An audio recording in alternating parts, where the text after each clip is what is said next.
Hey folks, Doug Blake with Body Design University. In this video, I'm going to get a little geeky with you on some kinesiology. Hopefully not too deep into it, but definitely something of extreme importance. And it's kind of a difficult area to fully understand and appreciate, which is why I try to make it as simple as I can. And so I just want you to stay with me because it deals with the squat. And I've had some, at least one student recently ask me or wants me to explain why a particular movement, kinesiological movement, is the answer one of our questions on our practice exam. So it actually brings into light a more important subject matter, which is the idea of kinesiological movements during particular exercises. One of the reasons why it's important to understand concepts like open kinetic chain, closed kinetic chain movements. And I know some of you, you're already glossing over, your eyes are going, oh man, is he going to go? No, it's important to understand those two concepts because of the very thing that I'm going to go over with you today. And it deals with the squat, and in particular, the movement or kinesiological movement that occurs at the ankle when you are performing a squat. Now, remember, I'm kind of throwing two things at you. Open kinetic chain movements, closed kinetic chain movements. What's the difference? Put it on pause and think for a second. Right. Open kinetic chain movements simply mean that whatever the exercise, whatever movement you're doing, the central part of your body, whether it's your torso, whatever it is essentially stable. It's not moving. Your hands and limbs are moving. So for instance, when I'm doing a bench press or I'm doing a overhead dumbbell press or dumbbell curl, my torso, for all intents and purposes, is not moving in time and space. It's stable while my hands are moving. See, my hands are moving, but everything else is stable. It's the same thing with the lower body. So exercises such as leg extensions, leg curls on machines. I hope it's obvious that when I'm sitting in a leg extension machine, just as a for instance, nothing's moving here, but my feet are moving up and down, right? The machine, the leg extension, up and down. My feet are moving in time and space. I'm over exaggerating the movements, of course, just to make my point.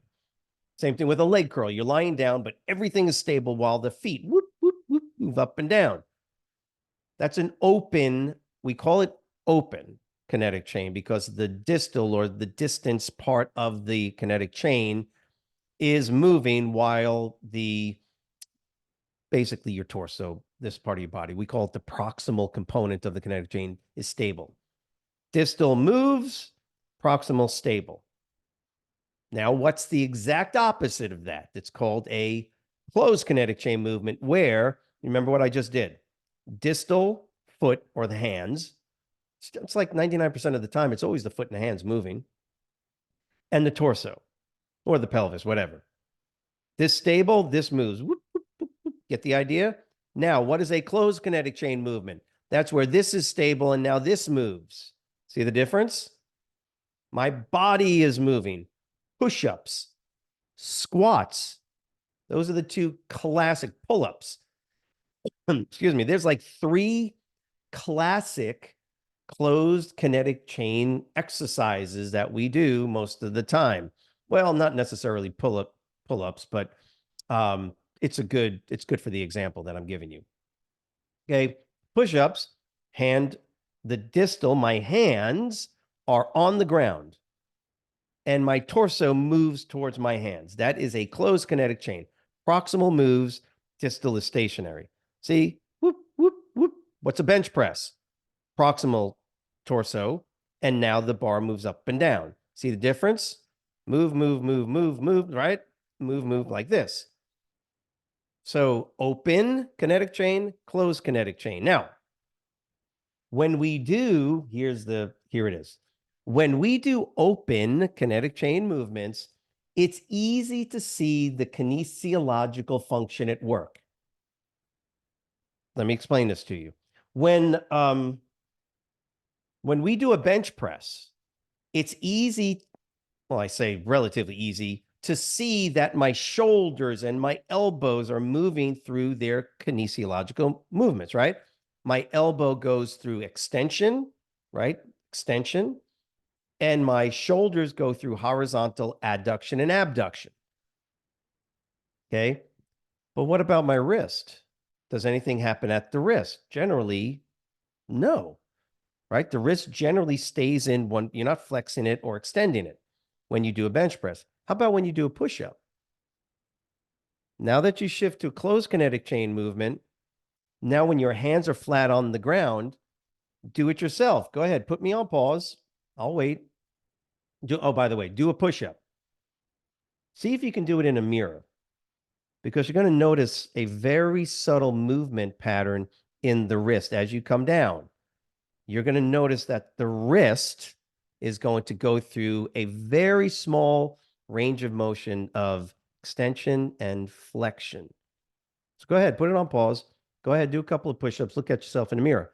Now, depending on where the hand position is, there'll be more or less movement at the wrist.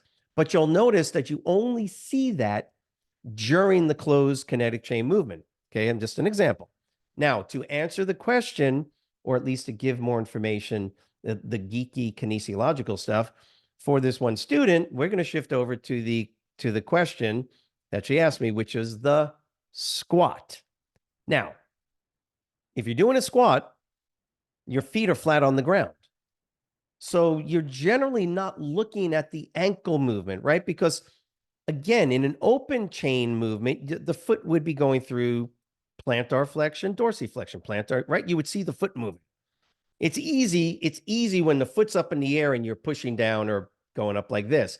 But as soon as that foot goes flat on the ground and doesn't move per se in time and space, it's not as easy to see the kinesiological movement called dorsiflexion and plantar flexion, because the movement is just not going to be as great a range of motion to begin with. So where is this leading?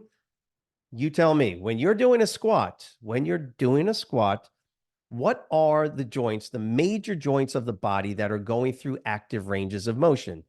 The hip and the knee. Now, you know that, the hip and the knee. Here's where this one student got a little confused.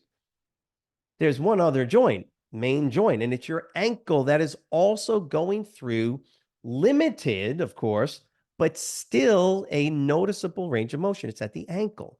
So the question is, when you go down on a squat, what are the movements that are occurring kinesiologically? Well, at the hip, as you go down, it's hip flexion, knee flexion, right?